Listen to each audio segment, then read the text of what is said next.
2021 semi-final India versus England. எத்தனை பேருக்கு ஞாபகம் இருக்குன்னு தெரியல, ஆனால் எனக்கு இன்னும் ஞாபகம் இருக்கு. மறக்க முடியாத நாள் அப்படின்ற மணிக்கு என்னான்னு பார்த்தா 10 விக்கெட் வித்தியாசத்தில் வந்து அடிச்சு பிரிச்சு மேய்ஞ்சு விட்டாங்க. இந்தியாவை காலை சேர்த்து அப்பயே அடிச்சு வெளியே துரத்தின நாள். யாராச்சும் எதிர்பார்த்தாரு இந்த அளவுக்கு அடி விழுவுன்னு சொல்லிட்டு. இதில் என்ன கொடூரம்னா, அந்த 10 விக்கெட்டில் வித்தியாசத்தில் வின் பண்ணது காரணம் வந்துட்டு அவங்களோட ஓப்பனர்ஸ் 2 பேர். இப்போ என்ன அது சிங்க் ஆகுதுன்னா, இது வரைக்கும் இங்கிலாண்டோட ஓப்பனர்ஸ் வந்துட்டு எக்ஸ்போஸ் ஆகவே இல்லை. இதில் என்னன்னா, அவங்கள பூராத்தையும் ஒரு இன்டர்வியூவில் ஃபில் சால்ட்டை வச்சு கேட்டிருக்காங்க.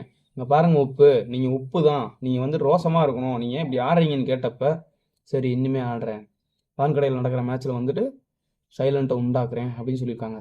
இதுக்கு முன்னாடி ஒருத்தர் வந்துட்டு இதேமாரி சைலண்ட்டை உண்டாக்குறேன்னு சொல்லிட்டு ரொம்ப சைலண்ட் ஆக்கி விட்டு போயிட்டான். நண்பர்களே, இன்னைக்கு வரப்போகிற வந்துட்டு கொடூரமானவன் வைலண்ட் ஆக்கி விட்டு போயிட்டான்னா ஒன்றும் செய்ய முடியாது.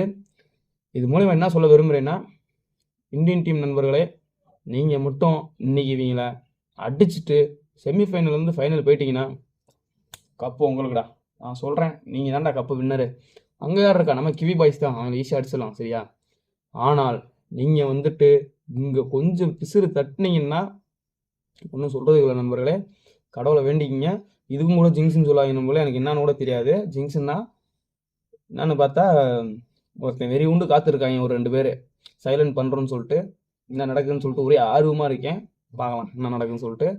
யார் ஜெயிப்பான்னு சொல்லிட்டு கமெண்ட்ல சொல்லுங்கள்.